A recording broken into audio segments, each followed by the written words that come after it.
Kami dari kelompok 1 akan mempresentasikan makalah kami yang berjudul Pengertian dan karakteristik al-asil. Yang pertama akan diterangkan oleh saya sendiri.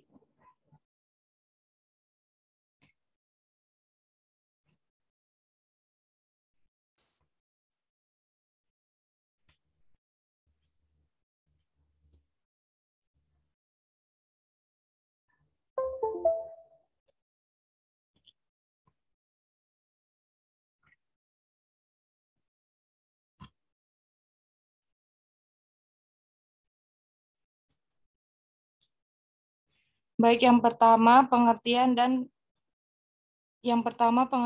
al-asil. Jadi secara etimologi, al-asil berasal dari bahasa Arab, al-asal yang berarti asal, valid, dasar, pokok, dan sumber. Dalam bahasa Inggris, al-asil setara dengan kata autentik yang berarti asli, orisinil, valid, dan genuine. Dalam bahasa Arab dikatakan syai'un asilun berarti sesuatu yang memiliki usul kuat. Rojulun asilun adalah pemuda yang memiliki asal-usul atau silsilah yang jelas dan memiliki akal yang kuat dan sehat. Fairuz Abadi dalam Al-Qomus mengatakan bahwa al-asal adalah dasar atau pondasi. Al-asal adalah orang yang memiliki asal-usul dengan jelas. Dengan demikian, secara bahasa, al-asil adalah segala sesuatu yang memiliki asal-usul yang pasti, jelas, autentik, orisinil, dan valid.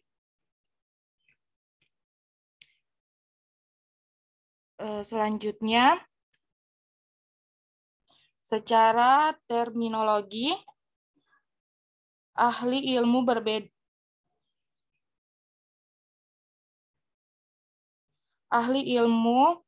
berbeda pendapat dalam mendefinisikan istilah al-asil. Namun menurut Abdul Al-Wahhab Faid, secara garis besar, pendapat itu dapat dikerucutkan menjadi dua definisi. Pertama, tafsir yang memiliki asal-usul, dalil-dalil dan argumentasi yang jelas dari agama. Kedua, tafsir yang ruh dan nafasnya bersandarkan kepada Al-Quran, sunnah, pendapat para sahabat, dan tabi'in, atau berdasarkan ijtihad dan ro'yun yang sesuai dengan kaidah bahasa Arab dan kaidah syariah. Yang selanjutnya mengenai macam-macam al-asil.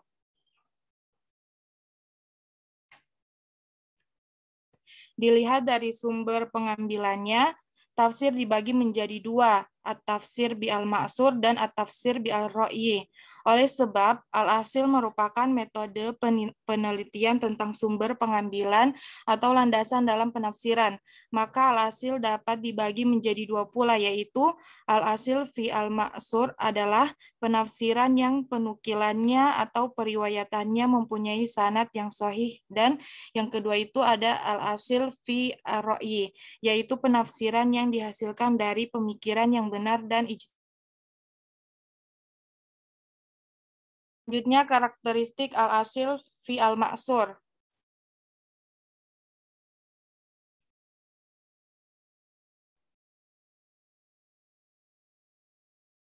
Yang pertama, sumber-sumber penafsiran merupakan sumber pokok yang asli dan sahih. Tidak berijtihad dalam penafsiran ayat ketika sudah terdapat penafsiran dalam bentuk nas yang sahih. Nas-nas sahih di sini adalah pokok-pokok penafsiran tersebut kembali pada ayat Al-Quran, baik nas tersebut dalam satu ayat dengan ayat yang ditafsirkan atau di lain ayat, hadis sahih, ijma' sahabat, atau ijma' para mufassirin. Yang kedua, misalnya tentang masalah ar-ru'yah, melihat wajah Allah bagi penduduk surga. Aliran Mu'tazilah telah mengingkari adanya hal tersebut, meski terdapat nas yang sangat jelas dari sunnah, qaul sahabat serta tabi'in bahwa yang dimaksud dari ziyadah dalam ayat lilladzina ahsanul husna wa ziyadatun adalah melihat wajah Allah Subhanahu wa taala. Yang selanjutnya, bersandarkan pada riwayat yang sahih, artinya tidak memakai hadis dhaif bahkan palsu dalam menafsirkan ayat, baik dalam segi riwayat qiraat maupun riwayat penafsiran. Seperti penukilan Al-Zamakhsyari terhadap qiraatnya Imam Abi Hanifah terdapat ayat Malik Yaumiddin dengan menjadikan Malik sebagai fi'al serta menasabkan yaum, dan qiraat ini menurut Ibnu Atiyah serta Abu Hayyan merupakan qiraat yang syadz. Maka penafsiran seperti ini bukan merupakan karakteristik al-asil.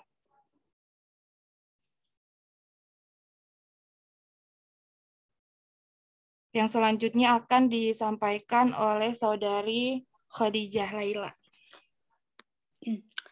Selanjutnya yang kedua, pengambilan kisah-kisah Israiliyat hanya sebagai bukti atau pelengkap penafsiran. Israiliyat yang dinukil adalah yang sesuai dengan syariat Islam. Akan tetapi Israiliyat di sini hanya sebagai bukti, bukan keyakinan, karena syariat Islam tidak membutuhkan penetapan dari Israiliyat tersebut. Dengan demikian, bila Israiliyat ditemukan di dalam tafsir, walaupun itu sesuai dengan syariat, hal itu tidak bisa disebut sebagai penafsiran suatu ayat. Misalnya seperti ayat Bismillahirrahmanirrahim. Laqad fatanna Sulaimana wa alqaina ala kursihi jasadan summa anab. Tabari, Ibnu Abi Hatim, Ats-Tsa'labi, Al-Baghawi, As-Suyuti dalam menafsirkan ayat di atas dengan menyebutkan kisah Israiliyat, yaitu secara singkatnya disebutkan bahwa Nabi Sulaiman menikahi perempuan yang menyembah berhala. Dan hal itu tanpa sepengetahuan Nabi Sulaiman. Kemudian ketika mau ke kamar mandi, Nabi At-Tabari, Ibnu Abi Hatim, Ats-Tsa'labi, Al-Baghawi, As-Suyuti dalam menafsirkan ayat di atas dengan menyebutkan kisah Israiliyat, yaitu secara singkatnya disebutkan bahwa Nabi Sulaiman menikahi perempuan yang menyembah berhala, dan hal itu tanpa sepengetahuan Nabi Sulaiman. Kemudian ketika mau kamar mandi, berkenaan dengan hal ini, Qadiyat, Ibnu Al-Jauzi, Al-Qurtubi, An-Nasafi, Abu Hayyan, Ibnu Katsir, Al-Alusi, Asy-Shinqiti, Abu Syahbah menyatakan tertolaknya kisah tersebut. Maka hal itu bukanlah termasuk dalam kategori tafsir dari suatu ayat. Selanjutnya yang ketiga, tidak didasarkan pada prasangka dan hikayat-hikayat. Di antara sebab-sebab kekeliruan dalam tafsir adalah penafsiran yang hanya didasarkan kepada kejadian yang tidak bersanad, seperti kisah Sa'labah bin Hatib yang disebutkan At-Tabari ketika mengungkapkan asbabun nuzul ayat 75. Wa minhum man 'ahadallahu la in atana min fadlihi lanasaddaqanna wa la takunanna minas shalihin. Dan selanjutnya yang keempat, tidak hanya bergantung pada bahasa akan tapi juga dengan asar yang sahih.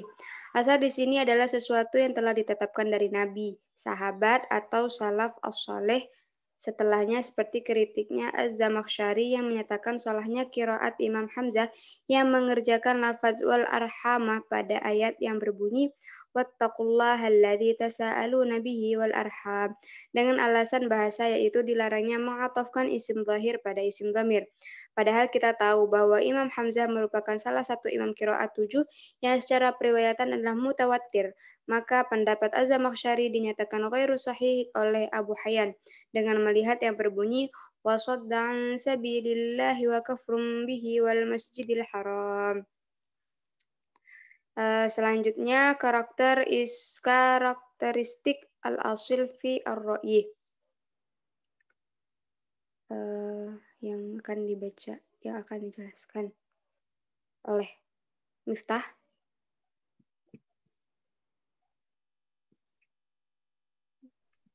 Baik, yang pertama karakteristik. Baik, Selanjutnya adalah karakteristik al-asil fi ar-ra'i. Yang pertama adalah tidak memprioritaskan hanya bergantung pada rasionalitas atau akal dan meninggalkan nas-nas Al-Quran dan As-Sunnah. Ada beberapa mufassirin, baik itu klasik maupun kontemporer, yang menggunakan kehujahan akal di atas dalil naqli dan sahih. Seperti yang diungkapkan pada Qadhi Abdul Al-Jabbar Al-Mu'tazili yang menyatakan bahwa dalil itu ada 4. Pertama, hujahnya akal, kemudian Al-Quran, kemudian As-Sunnah, dan Al-Ijma'. Ma'rifatullah juga harus dengan hujah akal. Yang kedua, bebas dari pendapat ahli bid'ah. Ahli bid'ah adalah setiap orang yang berseberangan kepahamannya dengan Al-Quran dan As-Sunnah. Misalnya seperti ingkarnya sebagian mufassirin akan mampunya jin melihat kita. Sebagaimana yang diungkapkan oleh Az-Zamakhsyari dalam Al-Kashaf, bahwa jin tidak mampu melihat dan memperlihatkan kepada manusia karena penampakannya kepada manusia bukan atas kemampuannya, akan tetapi itu hanya pengakuan yang melihatnya. Nah, kemudian yang ketiga adalah memahami secara komprehensif terhadap nas ayat serta pemaknaannya. Yang pertama, memahami tentang nasikh mansukh. Nasikh mansukh ini merupakan syarat dan pokok yang sangat penting dalam upaya penafsiran, karena dengan hal itu mufassir dapat menentukan halal dan haram hukum syariat. Di antaranya adalah mengetahui bahwa di antara syarat daripada nasikh adalah hukum tersebut berkaitan dengan hukum syariat, bukan khabar. Seperti ayat wasullatun minal akhirin. Kemudian sullatun minal awwalin. Ayat ini tidak bisa dikatakan telah menasak ayat wa qalilum minal akhirin dan sullatun minal awwalin. Sebagaimana yang telah disangka oleh Muqatil bin Sulaiman.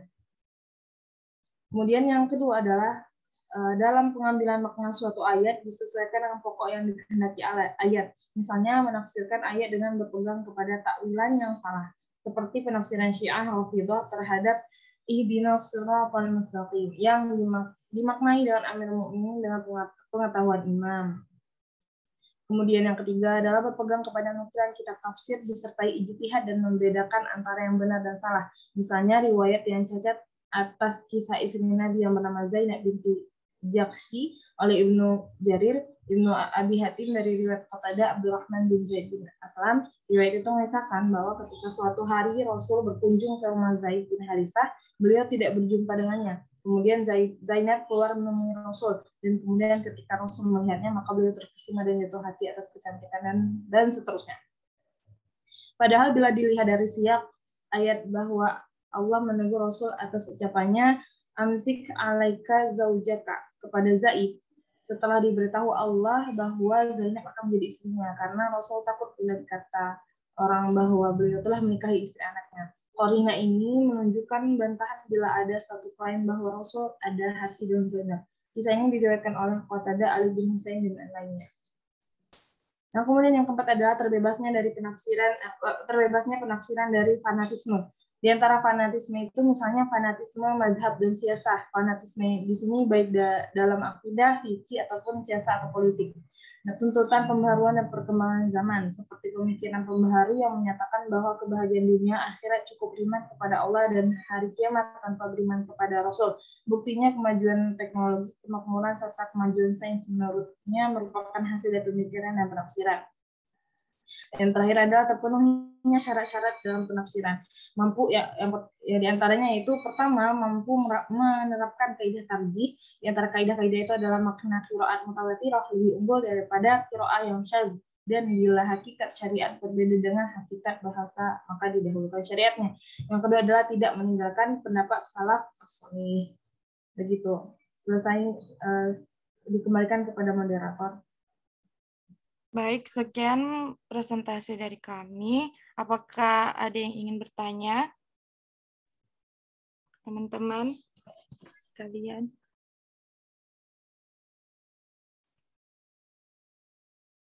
Apakah ada yang ingin ditanyakan atau menambahkan kekurangan dari presentasi kami?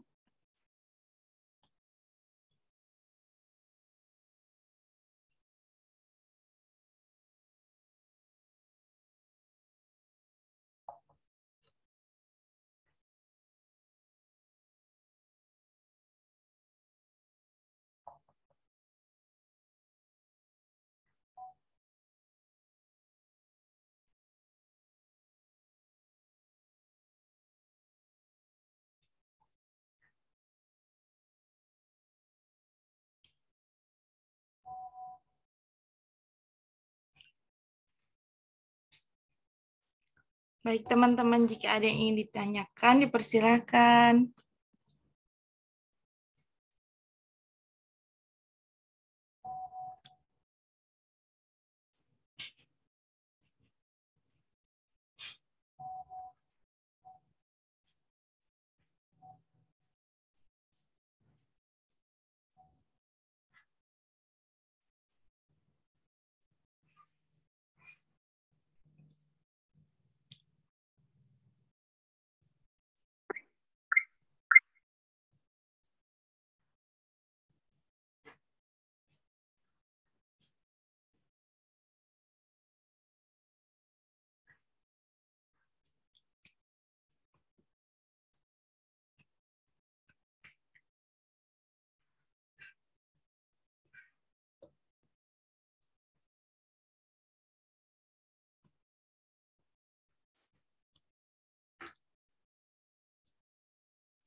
Ayo, ada nggak? Silakan.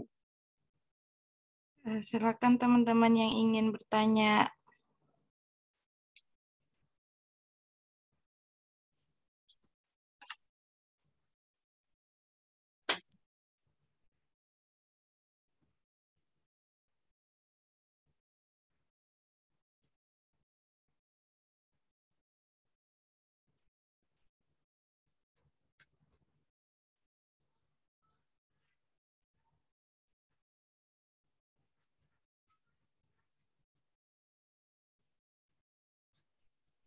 Ada nggak? Sepertinya belum ada yang ingin bertanya, Bapak.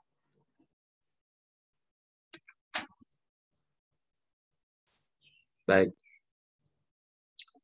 Bismillah, alhamdulillah, wassalatu wassalamu ala rasulillah wa ala alihi wa ashabihi wa man wala wa ba'd. Rabbi syrah li sadri wa yassir li amri wahlul 'uqdatam min lisani yafqahu qawli.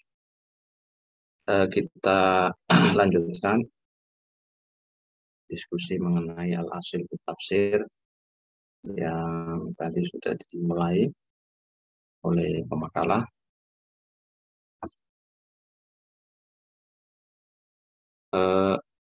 Sebagaimana tadi disampaikan bahwa yang dimaksud dengan al-asil dalam bahasa Arab itu berasal dari kata al-aslu.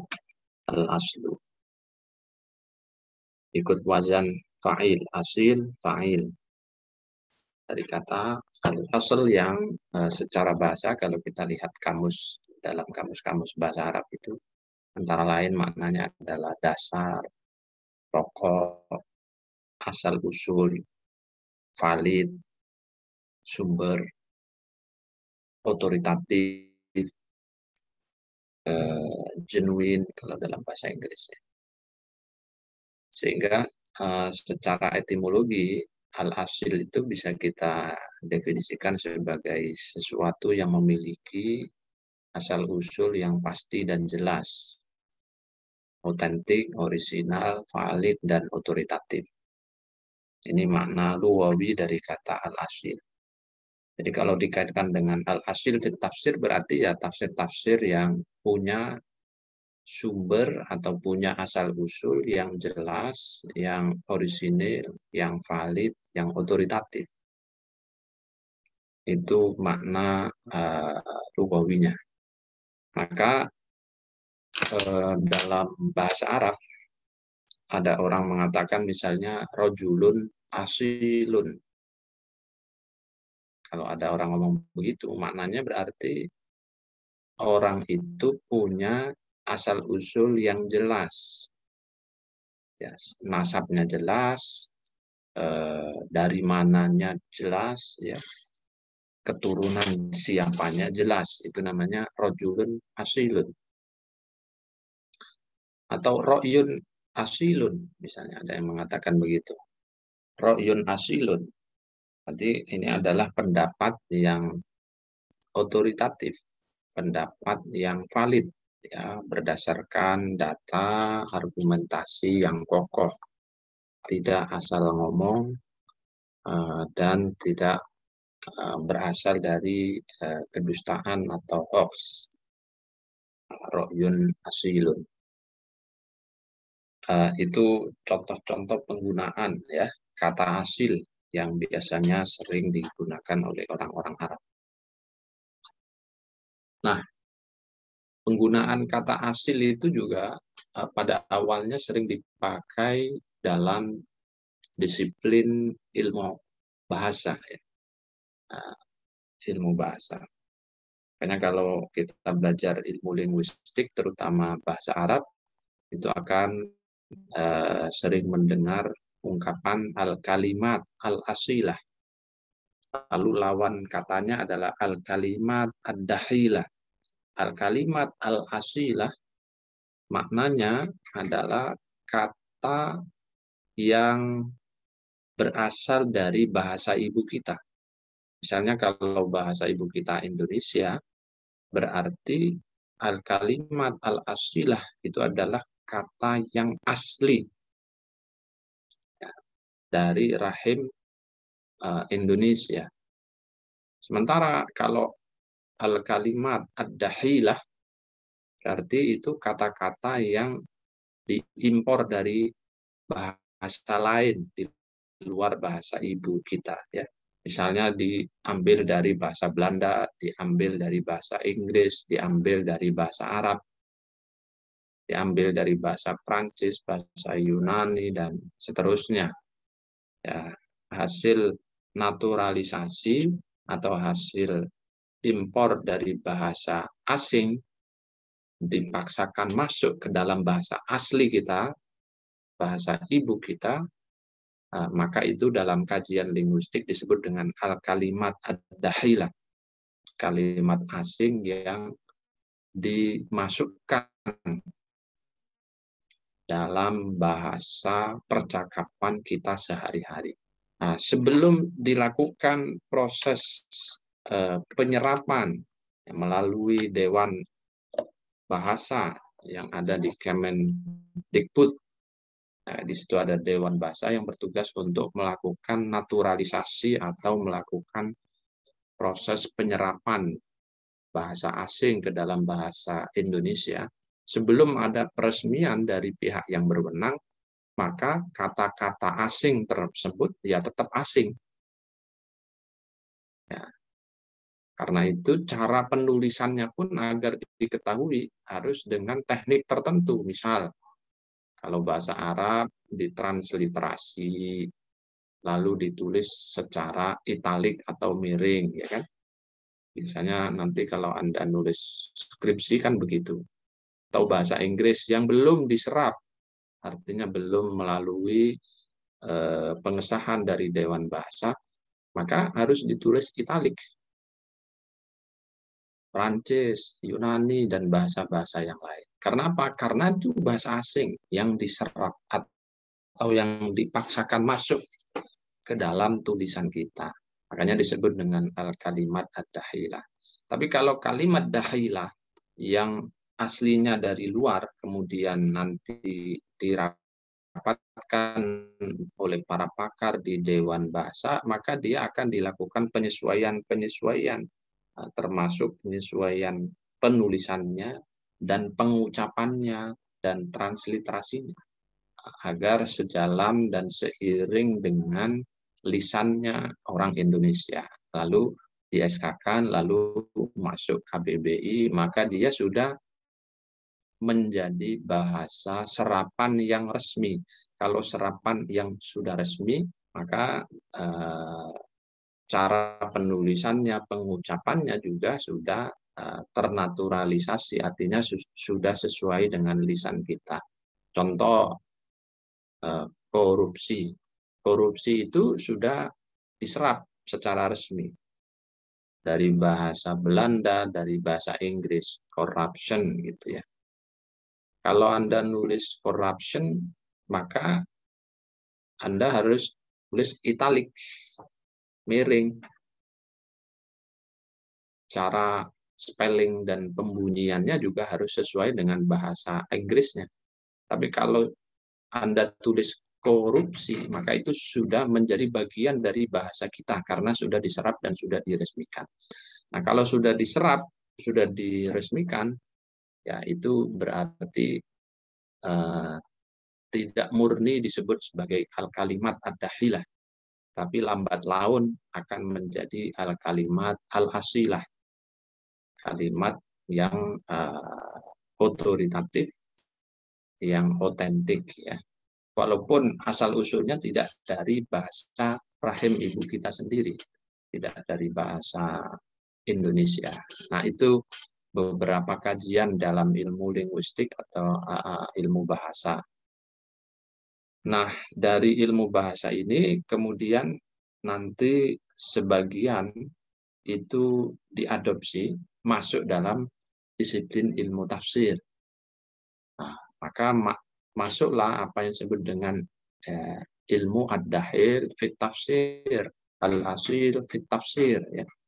Itu asal usulnya adalah mengadopsi kajian dalam ilmu bahasa tadi antara lain untuk memisahkan dan memilah-milah mana data-data yang asli ya, yang otentik, yang orisinil, yang otoritatif dalam dunia penafsiran dan mana data-data, informasi-informasi yang berasal dari luar, lalu dipaksa masukkan ke dalam dunia penafsiran Al-Quran, sehingga dia disebut sebagai ad-dahil, karena belum mengalami proses apa yang disebut dengan naturalisasi tadi, gitu ya, sehingga tidak dikenal oleh para pengkaji tafsir dan juga tidak kompatibel dengan ayat yang sedang ditafsirkan. Karena apa? Karena data yang dikutip atau yang dimasukkan itu data-data asing. Makanya disebut sebagai ad-dahil. Nah, penggunaan secara bahasa ya kata ini itu bisa kita lihat misalnya dalam kitab yang dikarang oleh Jalaluddin As-Suyuti, ya itu sudah mengutip kata al-asil dan ad-dahil ya. Walaupun penjelasan detailnya belum sejelas belakangan ketika sudah ditulis oleh banyak sarjana mengenai kitab secara khusus berjudul al-asil wad-dahil fit tafsir. Itu sedikit apa namanya preambul daripada al-asil dan sedikit ad-dahil. Nah, secara istilah bagaimana definisinya? Ada beberapa definisi, salah satunya misalnya ada yang mendefinisikan al-asil fit tafsir itu adalah tafsir-tafsir yang bersumber dari Al-Quran, dari hadis Nabi, yang sahih maupun yang hasan. Ya, ini definisinya belum saya rubah. Lalu perkataan sahabat dan tabi'in yang valid. Lalu bahasa Arab, ya, kemudian hasil ijtihad yang sahih. Ya. Ada juga yang mendefinisikan al-asil fit tafsir adalah tafsir yang memiliki rujukan dan dasar yang jelas serta dapat dipertanggungjawabkan. Baik rujukan itu terkategori bil ma'thur maupun terkategori bil ra'yi maupun terkategori bil isyarah. Ya, yang penting jelas dan bisa dipertanggungjawabkan. Nah, yang dimaksud dengan jelas bisa dipertanggungjawabkan itu misalnya sumbernya bil ma'thur, berupa Al-Quran, berupa hadis yang sahih dan hasan. Kalau hadisnya dhaif, apalagi maudhu', itu belum tentu bisa dipertanggungjawabkan. ya, karena dia lemah dan apalagi maudhu' atau hoax. Itu tidak bisa dipertanggungjawabkan. Karena itu tidak bisa dikategorikan sebagai al-asil kalau hadisnya itu adalah hoax atau maudhu'. Pendapat sahabat dan tabi'in atau aqwalus sahabat wa tabi'in yang valid saja, yang tidak valid ya tidak masuk al-asil. Yang tidak valid ya itu berarti masuknya adalah ad-dahil. Nah, nanti ada penjelasan khusus mengenai aqwalus sahabat wa tabi'in yang valid itu yang bagaimana, yang otoritatif itu yang bagaimana ya. Dan mana yang tidak, itu di pertemuan yang akan datang akan ada penjelasan khususnya. Atau yang birra'yi misalnya, sumbernya birra'yi, ya pastikan dasarnya jelas dan bisa dipertanggungjawabkan. Misalnya yang bisa dipertanggungjawabkan itu apa? Ya hasil-hasil ijtihad yang tidak bertentangan dengan prinsip-prinsip syariat, ajaran agama. Tidak bertentangan dengan ijma' misalnya ya, ijma' al-mufassirin, tidak bertentangan dengan fakta sejarah, tidak bertentangan dengan dasar-dasar hukum logika misalnya. Nah, baik bil isyarah maupun bil ra'yi, kalau tidak bertentangan dengan aspek-aspek yang tadi, maka bisa dikategorikan al-asil fit tafsir. Tapi kalau bertentangan, nah itu bisa jadi masuk kategori ad-dahil. Nah, oke. Selanjutnya yang ingin saya tambahkan penjelasannya adalah terkait dengan jenis-jenis sumber ya. Sumber-sumber yang terkategori otentik atau otoritatif. Atau dalam bahasa Arabnya adalah al-asil fit tafsir. Apa saja? Antara lain yang pertama adalah Al-Quran. Ya. Karena itu kita sering mendengar Al-Qur'anu yufassiru ba'duhu ba'da. Jadi Quran itu menafsirkan dirinya sendiri. Ya. Sebagian Al-Quran menafsirkan sebagian yang lain. Nah, bagaimana cara Al-Quran menafsirkan dirinya sendiri? Ada beberapa cara. Pertama, misalnya dengan tafsilul mujaz. Merinci yang ringkas-ringkas. Contohnya ada cerita Nabi Ibrahim atau cerita Nabi Adam alaihi salam.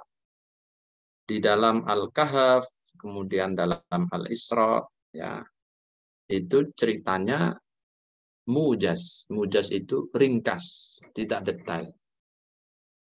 Nah, tapi di tempat lain dalam Al-Baqarah, kemudian dalam Al-A'raf, cerita yang mujaz di dalam Al-Kahfi dan di dalam Al-Isra itu didetailkan, agak diperinci sedikit di sana ya, dalam Al-Baqarah dan dalam Al-A'raf. Nah, itu namanya cara pertama, tafsilul mujaz. Al-Qur'an mentafsir atau merinci bagian Al-Qur'an lain yang mujaz atau yang ringkas.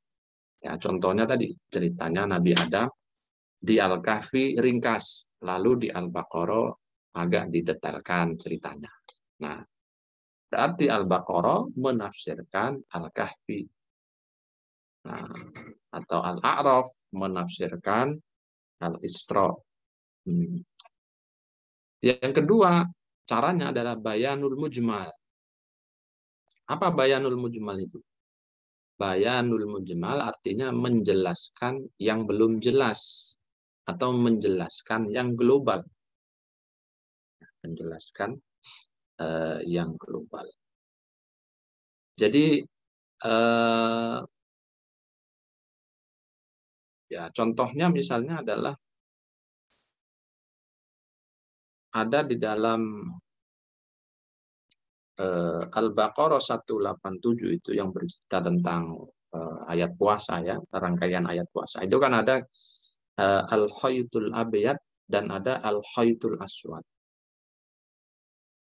Nah, ini masih mujmal ini, mujmal. Nah, lalu kemudian dijelaskan dengan apa namanya? dengan penjelasan kata minal fajri di ujung ayat itu. Jadi kata al-fajr itu merupakan bayan atau penjelas terhadap lafadz al-khaytul abyad dan al-khaytul aswad yang mujmal sebelumnya. Nah, ini model ya atau contoh daripada metode bayanul mujmal dalam Al-Qur'an. Tentu contoh lainnya masih banyak ya. Lalu yang ketiga adalah tahsisul am, mengkhususkan yang umum. Jadi kita sudah belajar tentang materi-materi ini kan dalam ulumul Quran. Jadi mujmal, mubayyan, terus muawwal gitu ya sudah belajar. Lalu am khos sudah belajar. Nah, sehingga pelajaran yang lalu itu bersambung kait dengan pelajaran sekarang dan yang akan datang, jadi tidak boleh dilupakan ya. Bagaimana cara tahsisul am, mengkhususkan yang umum, kan ada ilmunya itu dalam ulumul Quran. Nah, salah satu ya contohnya bagaimana lafadz-lafadz am itu ditahsis. Ya, ditahsis itu diapain? Ya dikhususkan. Nah, jadi tahsis itu ada yang muttasil, bersambung dalam rangkaian ayat yang sama atau cerita yang sama. Ada yang munfasil atau yang terpisah. Ayatnya yang pertama ada di surat Al-Baqarah misalnya.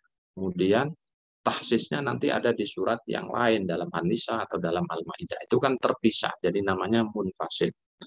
Nah, yang muttasil, yang bersambung itu misalnya ada istisna, kemudian naat atau kata sifat, kemudian ada syarat, ya, ada ghoyah, dan seterusnya. Ada juga pakai badal, ba'du minkul, ya, badal ba'du minkul. Itu juga bagian dari tahsisul am dengan cara tahsis yang muttasil. Ada yang munfasil. Munfasil itu tempat yang jauh. Misalnya dalam An-Nisa ayat 3 itu ditahsis secara terpisah dalam An-Nisa ayat 23 dan ayat 24. Nah, ini contoh ya. Bagaimana Al-Qur'an itu menafsiri dirinya sendiri dengan cara atau metode tahsisul am. Taqyidul mutlak. Nah, itu juga sudah Anda pelajari, mutlak muqayyad dalam ulumul Quran. Jadi tidak boleh dilupakan. Membatasi yang tidak terbatas. Mutlak itu lafadz-lafadz yang tidak ada batasannya. Kalau muqayyad itu lafadz-lafadz yang dibatasi. Nah, contohnya misalnya dalam Al-Mujadalah atau dalam Al-Mujadilah itu ayat 3 itu kan fatahriru raqabah gitu saja. Raqabahnya tidak ada takyidnya, tidak ada batasannya. Sehingga kalau hanya membaca ayat ini, maka semua jenis raqabah atau budak perempuan itu bisa dimerdekakan. Tapi ternyata ketika kita buka di dalam penjelasan ayat yang lain, misalnya dalam An-Nisa ayat 92, maka di situ ada qaidnya, ada batasnya, yaitu kata mukminah, fatahriru raqabatim mukminah. Sehingga para ulama menyimpulkan, oh berarti raqabah atau budak perempuan yang boleh dibebaskan untuk kafarat, untuk tebusan itu adalah raqabah yang mukminah saja. Yang tidak mukminah itu tidak dibebaskan, tidak bisa menjadi kafarat. Nah, ini contoh bagaimana Al-Qur'an mentakyid Al-Qur'an lain yang mutlak. Bisa juga dengan jalan nasakh. Ya, Anda juga sudah belajar tentang ilmu nasakh dan mansukh ya. Ya, contohnya banyak juga ya dalam ayat-ayat Al-Qur'an. Misalnya dalam Al-Baqarah 234, masa iddah istri itu kalau istrinya ditinggal mati suami itu kan disebut di situ selama 1 tahun. Nah, kata para ulama 234 Al-Baqarah ini itu dinasakh, dihapus, diganti dengan Al-Baqarah 240. yang menyebutkan 240 ini masa iddah perempuan yang ditinggal mati suaminya itu cukup 4 bulan 10 hari. Arba'ata asyhurin wa asyra. Jadi 4 bulan 10 hari. Nah, ini model tafsir tapi dengan cara nasah, ya, nasah mansur. Lalu ada juga dengan at-taufiq bainama yuhimut ta'arud. Jadi mengkompromikan ayat-ayat yang secara lahiriah itu dipahami secara kontradiktif. Jadi seakan-akan bertentangan ayat satu dengan ayat yang lain. Contohnya mengenai penciptaan Adam. Di sebagian ayat disebut mintin. Di sebagian ayat yang lain disebut min turab. Di ayat yang lain min hama'im masnun. Di ayat yang lain disebut min salsalin kal fahhar. Ini kalau dibaca secara terpisah dan memang tempatnya terpisah-pisah, ya, kalau nggak paham ilmu Al-Quran, maka orang akan bisa menyimpulkan, oh ternyata Al-Quran itu kontradiktif, ya, berbeda-beda, ya, bertolak belakang. Contohnya ayat penciptaan Adam tadi, kan bahaya itu. Nah, makanya ternyata setelah dianalisa, ini harus dijamak atau dilakukan kompromi, ya, dikompromisasikan. Nah, setelah itu baru akan bisa dipahami secara komprehensif. Oh, ternyata ayat-ayat ini sedang bercerita tentang proses penciptaan Adam, ya, mulai dari awal sampai menjelang nafkhur ruh, gitu ya.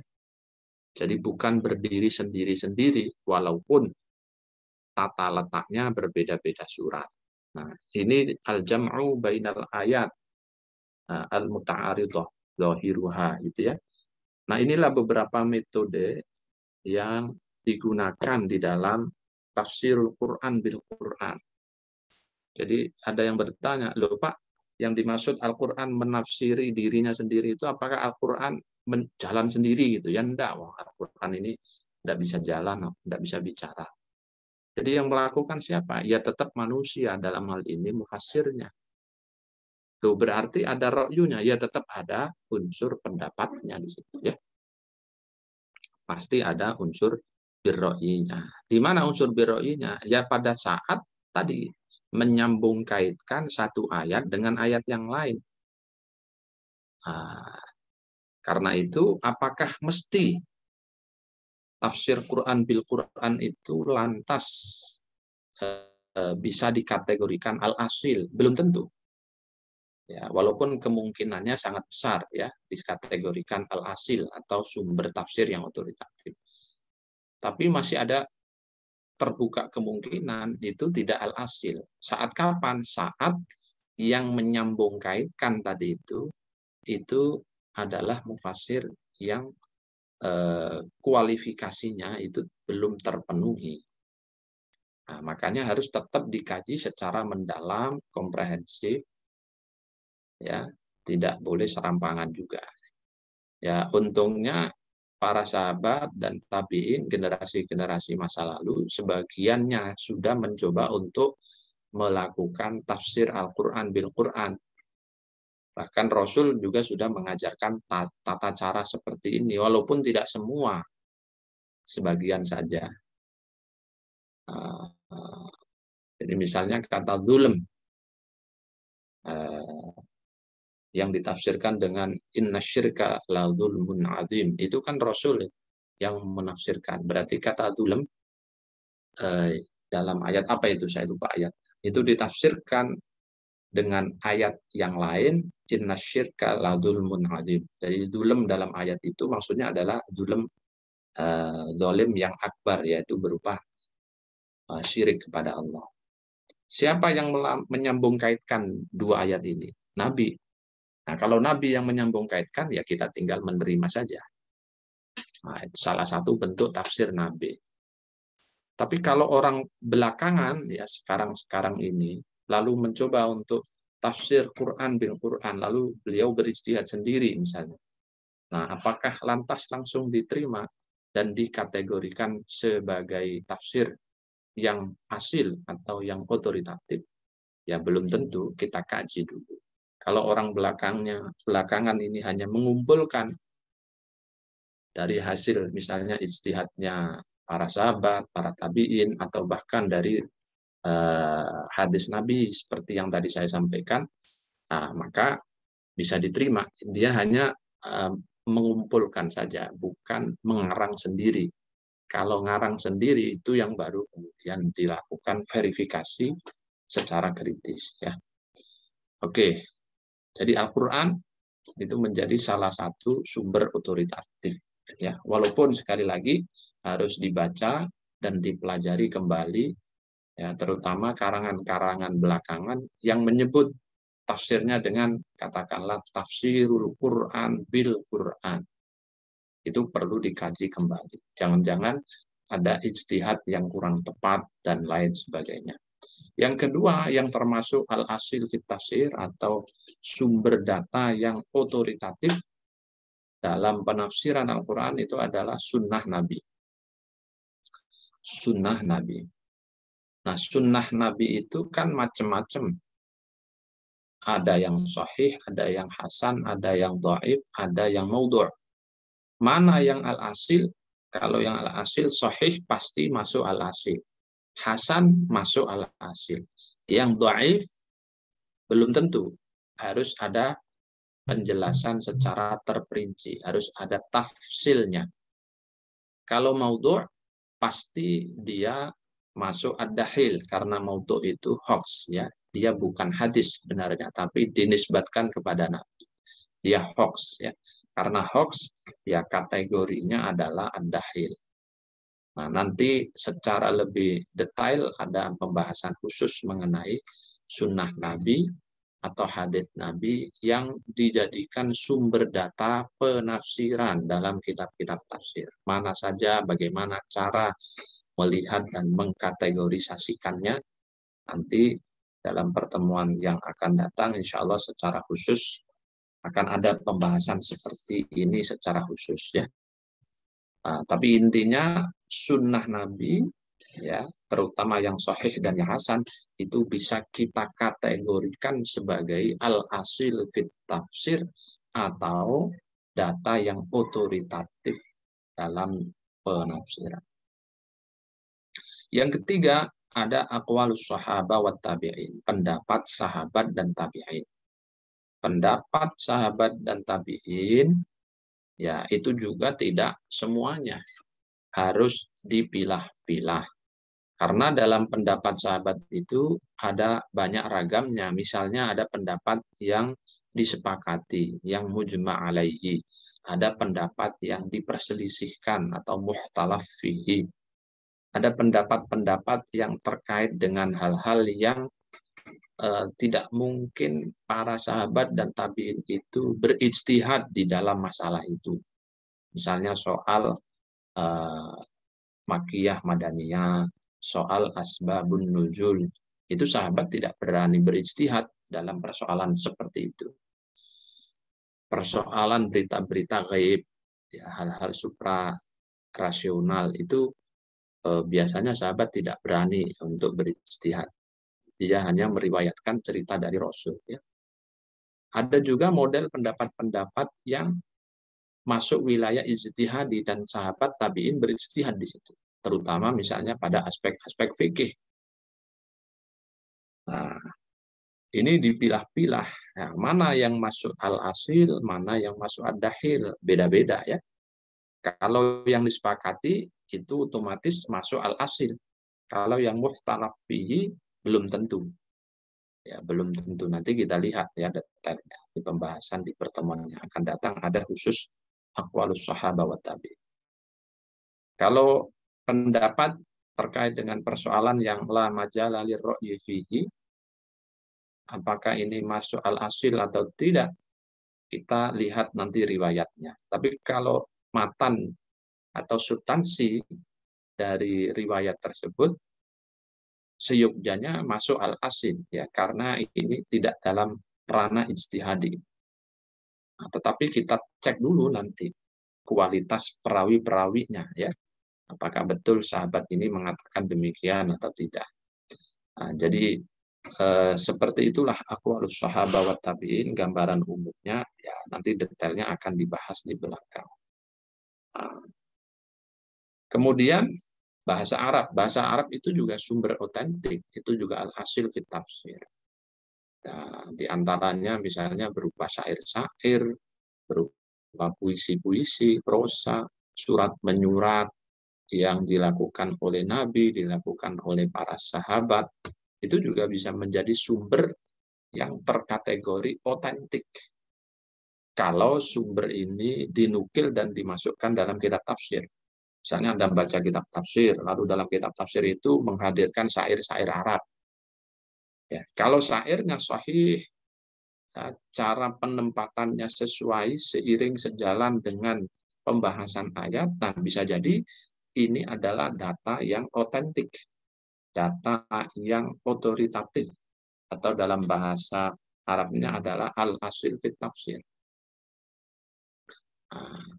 Ya, termasuk nanti analisa-analisa ilmu balaghah, ya, badi', ma'ani, bayan, nah, itu juga bagian dari kekayaan bahasa Arab, ya, atau ilmu-ilmu sastra Arab yang lainnya, itu bagian dari khazanah kekayaan ilmu bahasa Arab yang bisa dijadikan sumber data penafsiran. Nah, hanya saja memang nanti harus dipilah-pilah, ya. Apakah betul syair yang dikutip ini masuk al-asil? Apakah betul hasil analisa ilmu badi' dan ilmu ma'ani atau bayannya ini masuk bagian dari al-asil atau tidak? Itu ada pembahasan yang lebih mendalam. Ya, kita harus melakukan analisa secara kritis, baru bisa menentukan. Tetapi secara umum, ya, kaedah-kaedah bahasa Arab, prosa, puisi, syair-syair bahasa Arab itu bisa dikategorikan sebagai al-asil fit tafsir, atau sumber data yang otoritatif dalam dunia penafsiran Al-Quran.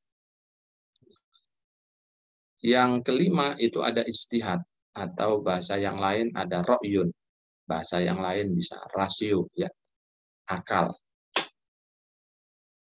Nah, sebenarnya ada yang keenam, tapi belum saya insertkan, itu adalah yang berupa data berupa hasil intuisi, atau dalam istilah yang lain isyarah batin, isyarah batiniyah. Jadi isyarat-isyarat batin, terutama dari kelompok-kelompok sufi, ya. Itu mereka di dalam memahami ayat-ayat Al-Quran dan menafsirkan, itu datanya biasanya berasal dari percikan-percikan dan isyarat-isyarat batin mereka, lalu dituangkan dalam tulisan-tulisan penafsiran. Nah, data-data baik yang bil ra'yi maupun bil isyarah, ya, kalau kita ketemukan di dalam kitab-kitab tafsir, maka harus kita cek. Jika tadi tidak bertentangan dengan pokok-pokok ajaran syariah, tidak bertentangan dengan ijma', tidak bertentangan dengan fakta sejarah, tidak bertentangan dengan hukum logika dasar misalnya, ya, maka tafsir bil ijtihad atau bil ra'yi atau bil isyarah yang kita temukan datanya dalam kitab tafsir itu kita kategorikan sebagai al-asil fit tafsir, atau data yang otoritatif. Tapi kalau hasil penafsiran bil isyarah atau bil ra'yi yang kita temukan dan kita baca dalam kitab-kitab tafsir itu ternyata misalnya bertentangan dengan fakta sejarah, bertentangan dengan pokok-pokok, ya, pokok-pokok bukan cabang, ya, pokok-pokok ajaran agama, usuluddin, ya, ya, maka itu bisa jadi masuk kategori ad-dakhil, bukan kategori al-asil, ya, bukan sumber otoritatif, tapi masuk sumber infiltratif, ya. Ini penjelasan secara general, secara umum mengenai sumber-sumber otoritatif, sumber-sumber otentik dalam dunia penafsiran. Ya, mudah-mudahan bisa ditangkap oleh kawan-kawan semua. Jadi Anda membaca kitab tafsir tidak akan keluar dari sumber-sumber ini. Imma Al-Quran sumbernya, imma sunnah Nabi, imma pendapat sahabat tabi'in, imma nukilan dari bahasa Arab dengan segenap ilmu-ilmunya, syair, prosa, puisi, dan seterusnya. Ya. Kemudian ijtihad atau birra'yi, dan yang terakhir adalah al-isyarah, intuisi. Ya, itulah sumber-sumber yang akan Anda baca dalam kitab tafsir. Ya, ada juga sejarah sebenarnya, tarikh atau Israiliyat. Tapi tarikh atau Israiliyat itu bisa kita masukkan dalam sunnah Nabi, bisa juga kita masukkan dalam pendapat sahabat dan tabi'in. Karena Israiliyat itu kan kalau tidak diceritakan Nabi, ya diceritakan sahabat atau diceritakan tabi'in, sehingga sengaja tidak saya tulis dalam tabel ini gitu. Karena sudah dimasukkan kalau tidak bersumber dari Nabi, ya dari sahabat atau tabi'in cerita-cerita itu. Maka cara mendeteksinya ya seperti cara kita mendeteksi riwayat-riwayat dari Nabi maupun sahabat dan tabi'in, yaitu menggunakan ilmu kritik sanad dan matan untuk mengetahui keabsahan cerita-cerita tersebut. Nah, kalau dari Nabi banyak sekali kan dalam bentuk sunnah. Ya, kalau dari Nabi berarti kan sebutnya sunnah atau hadis kalau sudah tertuliskan, ya kan. Nabi cerita tentang Bani Israel, 3 orang yang masuk goa, kemudian guanya tertutup batu, ya kan. Itu riwayatnya disahihkan oleh Bukhari, oleh Muslim, dan oleh banyak ahli hadis lain. Tapi itu kategorinya kan Israiliyat karena cerita masa lalu, ya, bersumber dari ahlul kitab Yahudi, ya, karena itu bangsa Israiliyat, cerita yang dinukil oleh Nabi, ceritakan oleh. Nah, maka cara mendeteksi data itu kalau ada dalam kitab tafsir, maka cara mendeteksinya, mengkritisinya itu kan menggunakan apa? Menggunakan ilmu kritik sanad dan kritik matan. Makanya adik-adik tidak boleh melupakan ilmu kritik sanad, kritik matan yang sudah Anda pelajari sebelumnya. Jadi sambung kait ya antara ilmu-ilmu yang dipelajari di semester 1, semester 2, semester 3, semester 4, 5. Dan sekarang semester 6 itu bersambung kait. Makanya apa yang sudah dipelajari sebelumnya itu tidak boleh dilupakan. Ya. Ini penjelasan mengenai al-asil fit tafsir. Masih ada waktu. Silahkan kalau ada hal-hal yang ingin diperjelas, dikonfirmasi, dan atau juga ditanyakan. Saya silahkan.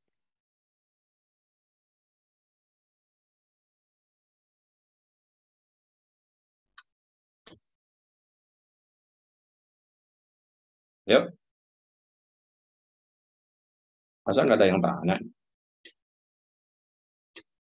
Kasih hadiah dulu, baru tanya gitu.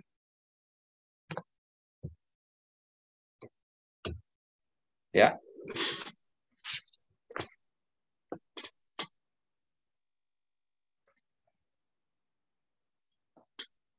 Bapak izin konfirmasi, berarti kan kalau al-asil itu data yang diterima gitu ya, terus kalau ada khilaf itu kebalikan al-asil gitu ya Pak. Nah, yang tadi kan ada isyarah ya Pak, data yang satu lagi nggak masuk ke tabel. Itu kan ada syarat-syaratnya ya, kayak nggak bertentangan dengan pokok-pokok ajaran syariah, fakta sejarah, terus tadi juga disebutin apa gitu. Nah, kalau misalkan salah satu aja dari syarat-syarat itu nggak terpenuhi, berarti apakah masuknya dakhil, Pak? Berarti? Belum tentu, ya. Jadi itu harus dilihat konteks ayat dan cerita penjelasannya. Ya. Kalau misalnya bercerita tentang persoalan sejarah, tanggal kelahiran, tanggal kewafatan, gitu, lalu salah, nah itu baru dahil. Tapi kalau ayatnya tidak sedang bercerita tentang sejarah, lalu konteks penafsiran atau isi tafsirnya juga tidak bercerita tentang sejarah, ya kalaupun tidak bicara sejarah, ya maksudnya konten penafsirannya tidak bicara sejarah, maka tidak menjadi masalah. Jadi parameter-parameter yang tadi saya sebutkan itu disesuaikan dengan apa pokok bahasan dalam tafsir dan ayat tersebut. Saya kasih contoh ya, misalnya Ibnu Abbas satu ketika itu diajakkan oleh Sayyidina Umar untuk hadir dalam pertemuan rutin diskusi lah, katakanlah kalau bahasa Dema sekarang diskusi bulanan atau diskusi mingguan begitu, yang diadakan oleh sahabat-sahabat senior. Nah, Ibnu Abbas ini masih bocah, lalu diajak oleh Sayyidina Umar yang juga senior, yang biasa ikut hadir dalam forum majelis ilmiah itu. Ayo Abdullah, kita berangkat. Siap. Lalu diajaklah kira-kira berangkat. Lalu masuk ke ruangan diskusi tadi. Sedang berlangsung mendiskusikan sebuah ayat, yaitu surat An-Nasr, idza jaa nasrullahi wal fath, dan seterusnya ya. Mereka berdiskusi sengit, ada yang berpendapat, oh ini kewajiban kita untuk mensucikan Allah, bertasbih, beristighfar atas kemenangan yang diraih oleh umat Islam, diraih oleh Nabi. Ada yang berpendapat ini petanda bahwa ya Fathu Makkah itu ya memang bagian dari sesuatu yang sudah ditakdirkan oleh Tuhan. Maka kita harus mensyukuri itu, bla bla bla, banyak pendapat sahabat-sahabat di situ. Lalu Sayyidina Umar memberikan kesempatan kepada Ibnu Abbas. Abdullah, menurut Anda bagaimana? Apa yang kamu pahami dari surat An-Nasr ini? Nah, sebelum Abdullah bin Abbas menjawab, para sahabat lain yang merasa dirinya sudah piawai dalam diskusi perdebatan ilmiah itu merasa tidak suka, ya. Karena apa? Menganggap Abdullah bin Abbas masih anak-anak dan tidak terbiasa dalam forum majelis ilmi tersebut. Jadi kira-kira siapa dia, masih kecil Umar, kok kamu mintain pendapat soal beginian gitu. Nah, terus tetap memberikan kesempatan, mempersilahkan kepada Abdullah bin Abbas dan meyakinkan pada para sahabat bahwa Abdullah ini punya keistimewaan, walaupun dia masih junior gitu, tapi punya keistimewaan karena pernah didoakan oleh Nabi, Allahumma faqihu fiddin wa 'allimhu ta'wil. Oke, akhirnya diberi kesempatan. Singkat cerita, Abdullah bin Abbas mengatakan bahwa idza ja'a nasrullah al-ayah ini bercerita tentang qurbu ajali Rasulullah sallallahu alaihi wasallam. Dekatnya ajal baginda Muhammad sallallahu alaihi wasallam. Mendengar ini semua sahabat senior di situ kaget. Termasuk Sayyidina Umar. Kaget dengan pernyataan dari Ibnu Abbas.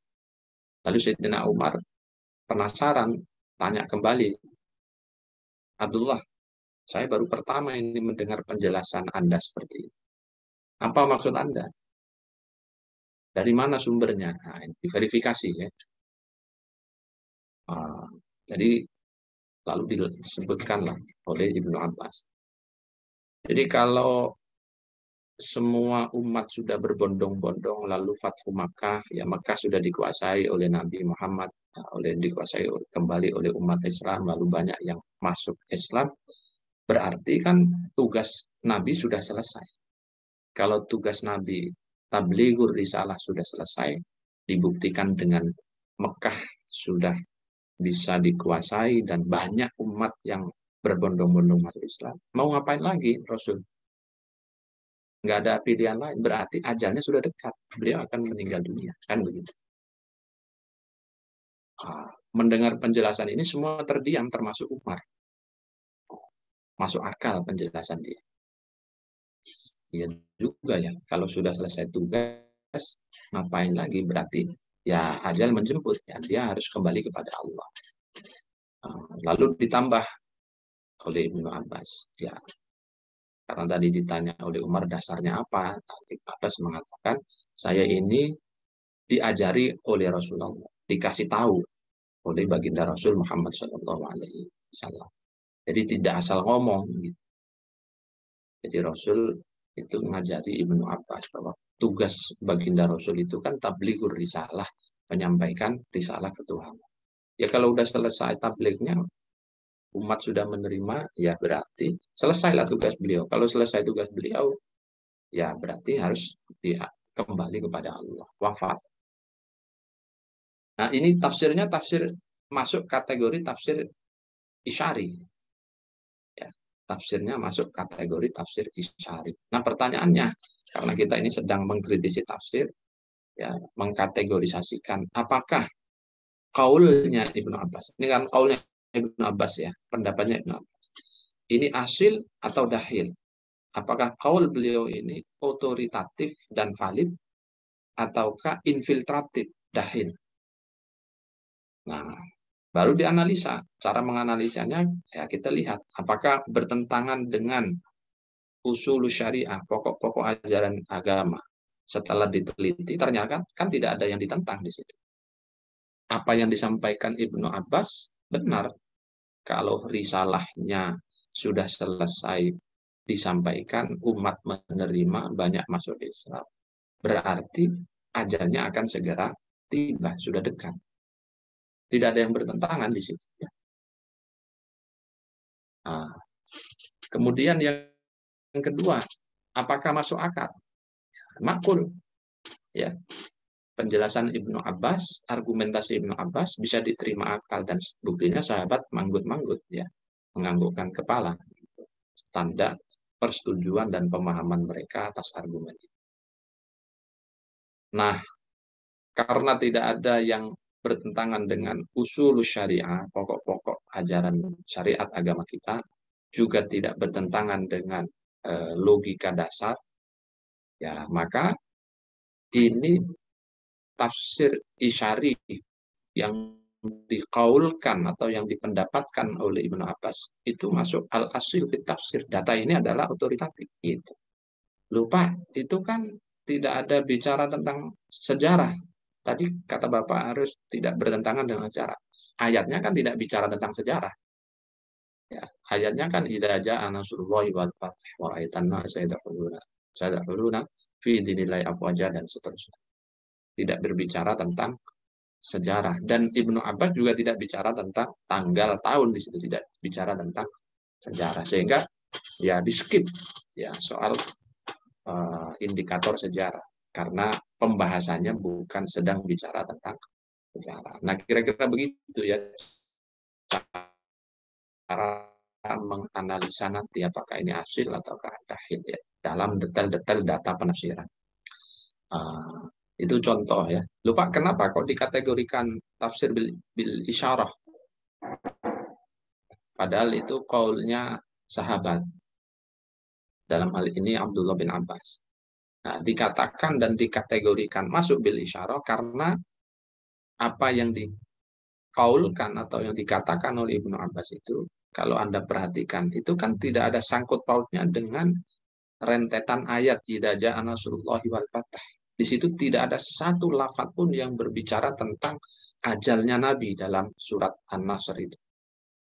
Tidak ada. Ya, itu hanya cerita kabar idza jaa nasrullahi wal fath wa ra'aitan nasa yadkhuluna fi dinillahi fasabbih bihamdi rabbika wastaghfir innahu kana tawwaba. Tidak bercerita sama sekali tentang ajalnya Nabi.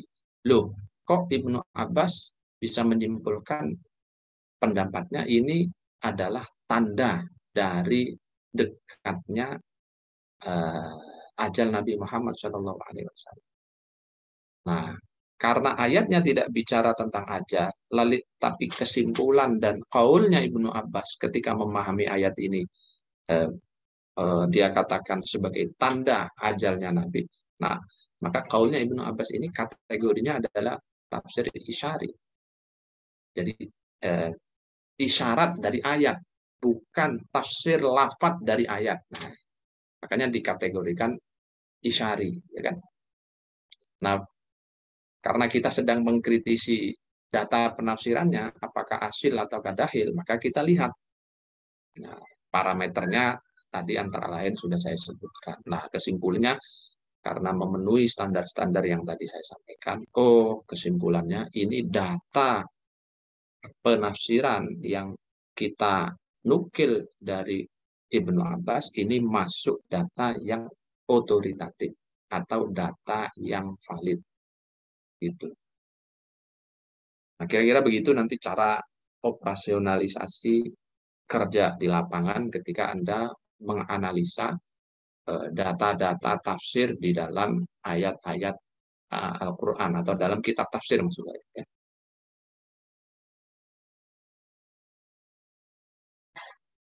Oke, bisa ditangkap jelita?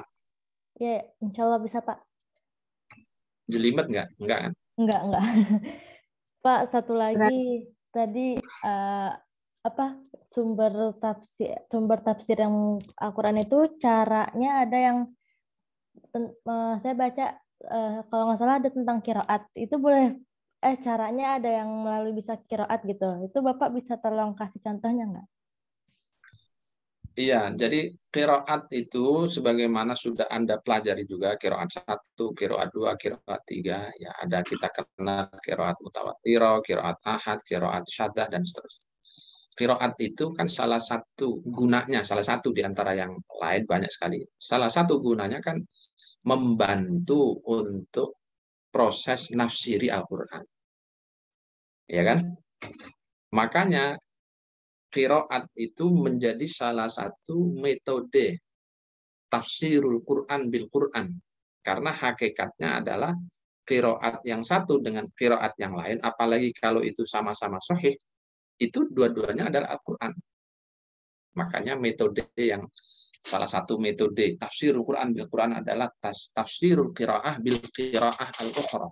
Nafsiri Quran dengan qiraat yang lain. Contoh yang gampang-gampang aja. Maliki yaumiddin sama Maliki yaumiddin. Itu ada yang bil maddi, ada yang bil qasri kan bacanya. Yang bil maddi berarti mimnya itu panjang, Maliki. Yang bil qasri berarti mimnya pendek, Maliki. Dua-duanya Anda pelajari apa? Mutawatirah ya. Yufassiru ba'duhu ba'dah. Saling membantu untuk memahami ayat tersebut. Makanya kalau kita buka dalam penjelasan tafsir ketika menganalisa dua qiraat ini, walaupun qiraatnya beda dan dua-duanya statusnya mutawatirah, itu bisa saling mengokohkan. Qiraat Maliki dengan Maliki itu saling mengokohkan penafsiran. Jadi Maliki itu kan pemilik. Kalau Malik itu kan raja. Nah, maka Malik pemilik ya itu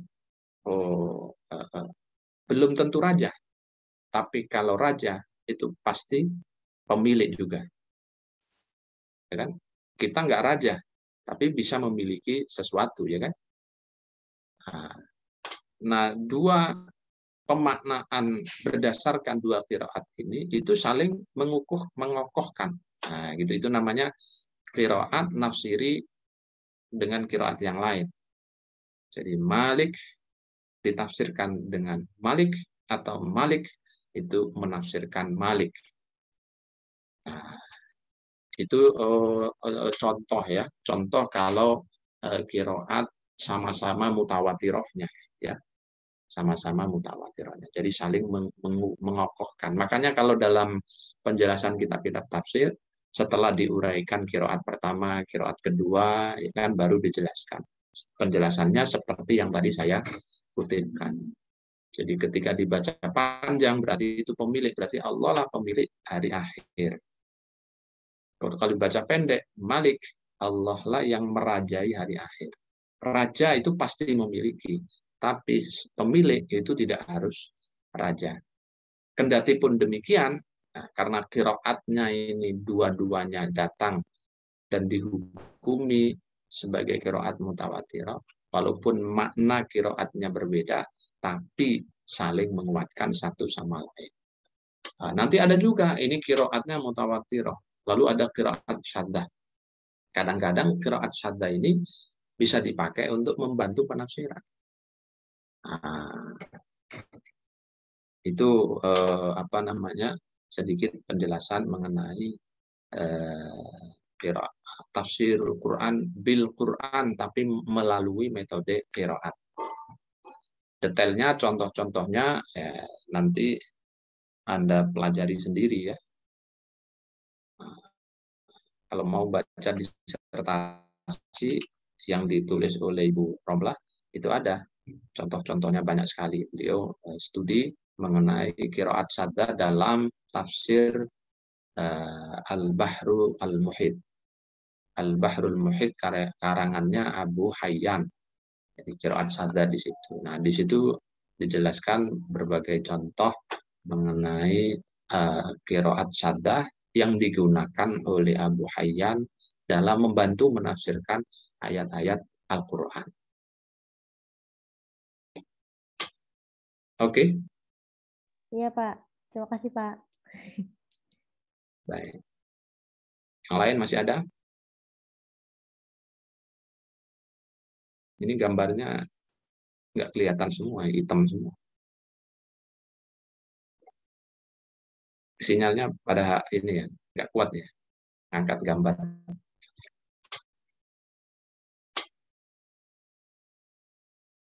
Oke, silakan. Kalau diam semua berarti saya yang nanya.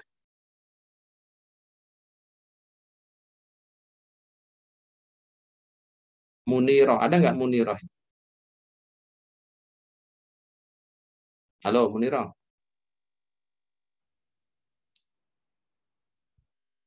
Muniroh.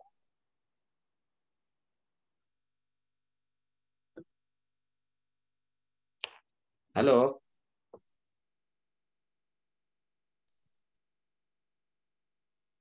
Tadi dia presentasi, Pak. Ya, iya, saya tanya. Oh, kok diem aja?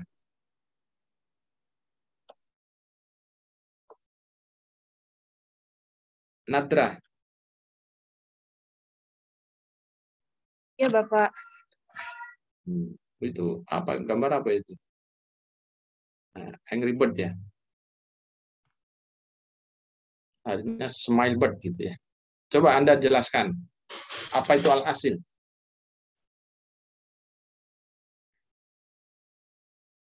Al-asil yang sebentar, Bapak. Ini.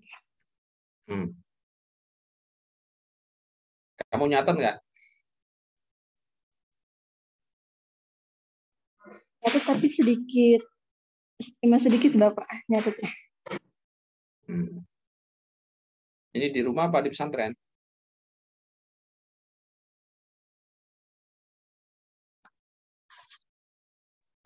Di rumah, Bapak. Ayo coba diterangkan, apa itu al-asil?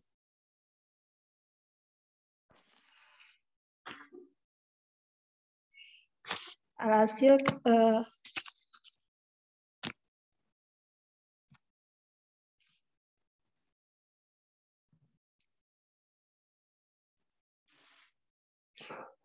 alhasil itu kan berarti adalah asal atau dasar, pokok dan juga sumber.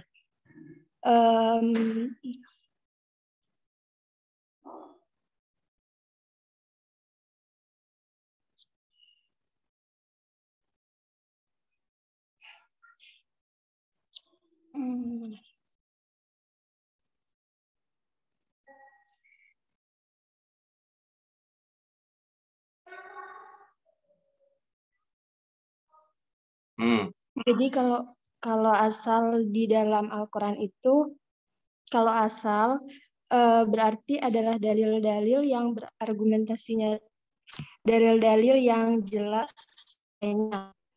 dari Al-Quran, Sunnah, atau pendapat para sahabat dan juga tabi'in. Hmm.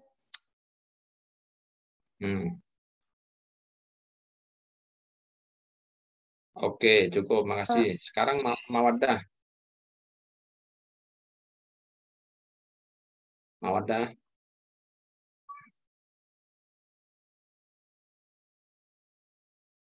Mawaddah.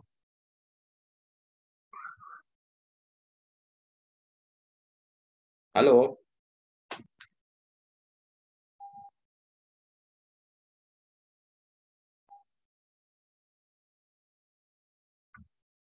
Mawaddah.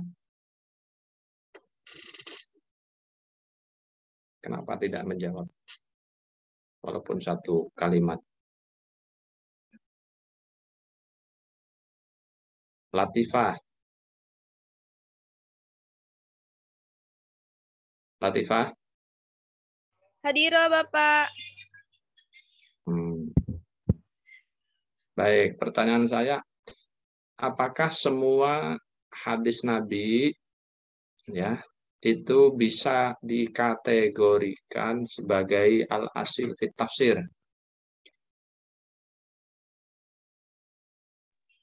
Tidak, Bapak. Semua Gimana penjelasannya?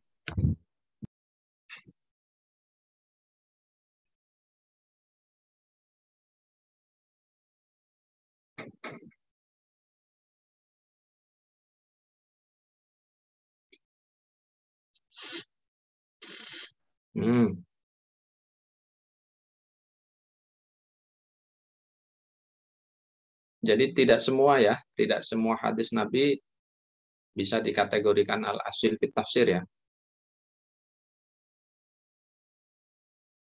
Halo? Iya, Pak. Nah, saya ganti pertanyaannya berarti apa saja hadis Nabi atau hadis Nabi yang terkategori apa yang bisa dimasukkan dalam tafsir otoritatif atau al-asil itu?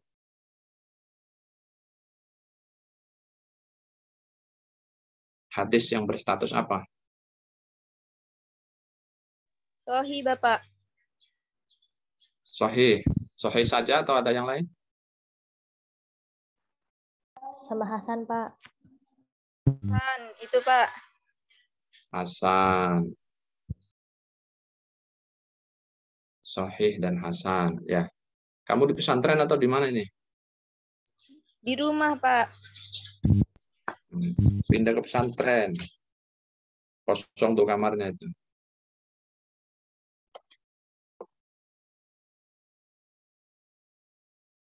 Oke, saya ganti lagi. Kurnia Nur Fitriani.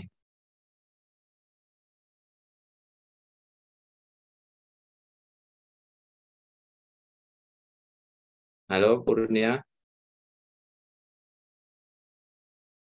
Halo.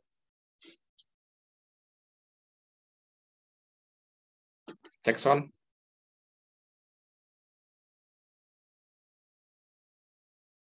Ini banyak yang nggak merespon ya. Kenapa Jelita? Kok kawan-kawannya nggak ngerespon saya? Lagi marahan ya? Udah saya PC, Pak.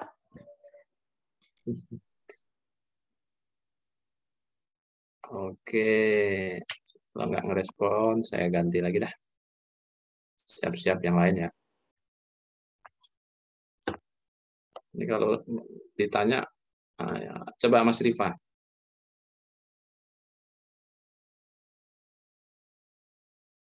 Loh, malah hilang itu kode suaranya. Mas Rifa?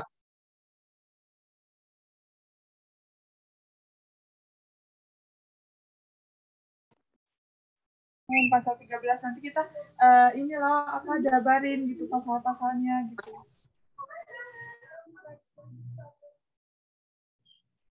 Tapi ini aku nggak lengkap. Siapa yang lagi ngomong?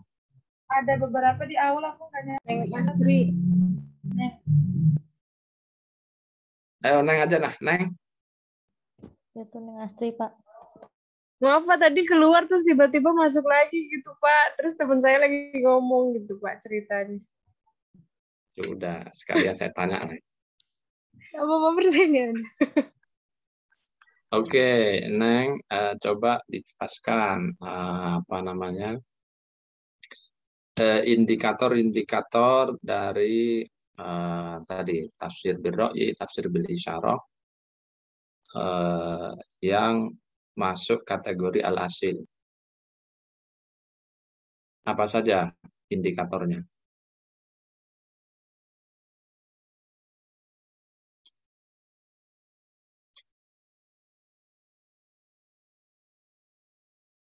Neng?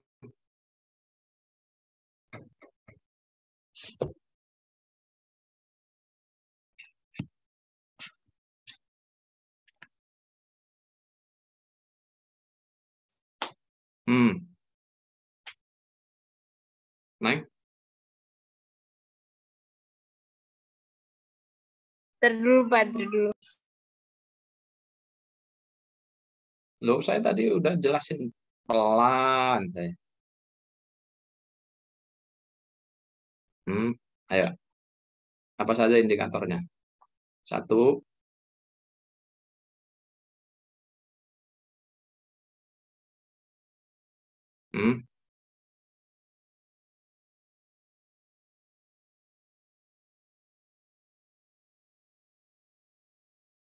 Kamu di mana, Neng? Di pondok Pak. Di pondok ya.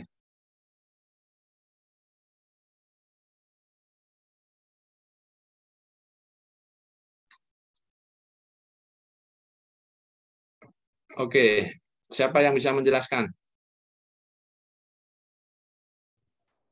Ada 2 bukan sih Pak? Coba apa, Miftah? Tidak bertentangan dengan usul syariah dan tidak bertentangan dengan logika dasar. Terus, apa lagi? Ada yang bisa nambahin?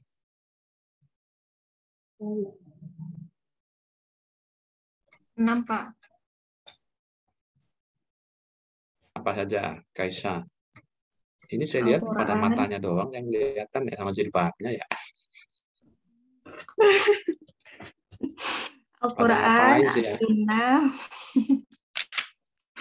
Aqwalus Sahabah, terus bahasa Arab, ijtihad atau ra'yu, sama isyarah batiniyah atau intuisi gitu Pak. Iya, itu besarannya itu. Yang saya tanyakan adalah khusus yang bil ra'yi dan bil isyarah. Ya. Dari dua tafsir, data tafsir bil ra'yi dan bil isyarah, itu bisa dikategorikan al-asil kalau memenuhi beberapa indikator. Tadi sudah disebutkan 2 indikator, yaitu data tafsir tersebut tidak bertentangan dengan pokok-pokok ajaran syariat agama. Yang kedua, tidak bertentangan dengan hukum logika dasar. Terus, siapa yang bisa melanjutkan? Fakta Kaisa sejarah. apa Kaisa tadi? Oh iya. Oh, pertanyaannya itu Pak. Dengan fakta sejarah Pak. Iya, tidak bertentangan dengan fakta sejarah. Tadi ini apa? Putus-putus. Terus sekarang mudengnya coba. 3 berarti ya Pak.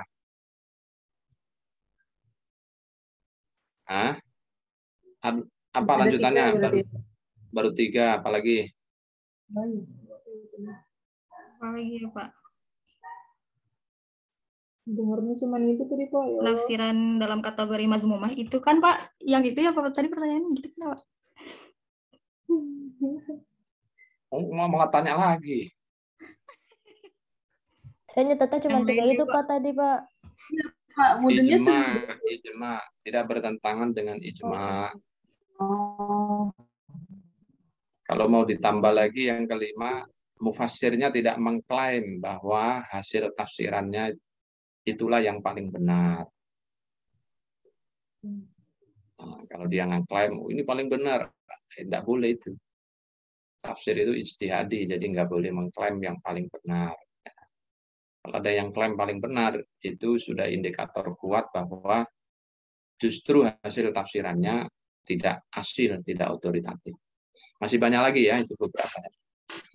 Baik, jadi kuliah itu tolong dicatat ya. Saya memang nggak terlalu detail melihat apakah fotonya dibuka, apa kameranya on cam atau enggak. Saya biarkan aja udah gede-gede ya. Tapi maksud saya ketika ada materi diperhatikan dengan baik, biar dapat ilmunya gitu. Nah, setiap minggu akan saya coba secara acak begini. Jadi Anda kalau nggak perhatikan ketahuan oleh saya. Dipanggil terus tahu-tahu mati nggak ada suaranya, indikator itu. Itu indikator, salah satu indikator ya. Baik, saya kira cukup ya. Sudah mau jam 11 dan saya ingatkan lagi untuk PJ atau Kosmanya untuk absen secara manual dan jurnal perkuliahannya juga minta tolong diisikan. Baik, Pak. Pak, ada tambahan nggak, Pak? Tambahan apa itu? Ini tambahan siswa. Mahasiswi. Itu Kak Marsha. Udah ngecat kan ya?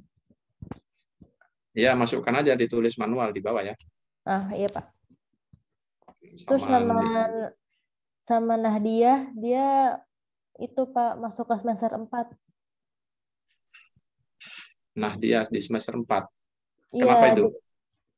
Jadi kan dia konfirmasi sama fakultas mengenai apa matkul-matkul yang bolong di semester sebelumnya gitu. Terus kata fakultasnya ya udah suruh masuk ke semester 4 katanya, Pak. Dia bolong semua atau beberapa saja? Dia nggak bilang ke saya sih, Pak, seluruhnya atau beberapa saja. Cuman dia bilangnya kayak gitu. Mungkin seluruhnya kali ya, Pak? Kalau seluruhnya ya memang karena sempat itu yang Afid, keluar ya? 1 tahun itu. Oh, berarti semuanya, Pak? 1 tahun atau 1 semester ya? 1 semester kayaknya. Oh ya sudah, berarti ikut angkatan bawah, tidak bisa ngejar ke angkatan semester 6 sekarang. Oh, pernah cuti berarti? Iya, Pak. Itu bilangnya keluar Pak, bukan ya, cuti Pak? lagi waktu itu. Pindah waktu itu ya? Oh, terus balik lagi, berarti masih kangen sama kawan-kawannya. Ya sudah, nggak apa-apa. Iya. Tapi absennya ada di sini, di daftar ini. Iya, daftar Pak. 6. Absennya ada di semester 6. Nanti dicoret saja, terus ditulis di keterangannya pindah semester 4. Ya, Pak. Baik. Cukup ya? Jam 11, insya Allah ketemu lagi di pertemuan yang akan datang. Tolong diperhatikan, dicatat hal-hal yang penting, dan dipahami ya. Jangan sampai nggak paham, nanti keluar mata kuliah, nulis adahil, nggak bisa nulis al-asil. Tulis al-asil, nggak bisa apa. Waduh, yang salah dosennya, Bapak siapa ya? Laptopnya yang salah ini. Ya. Baik, saya kira cukup. Kita akhiri dengan hamdalah. Alhamdulillahirrahmanirrahim. Walafu minkum. Assalamualaikum warahmatullahi wabarakatuh. Baik, saya izin dulu ya. Waalaikumsalam warahmatullahi wabarakatuh. Waalaikumsalam warahmatullahi wabarakatuh. Makasih banyak, Pak. Nah, jangan live ya guys. Nanti Kak Iha habis ini.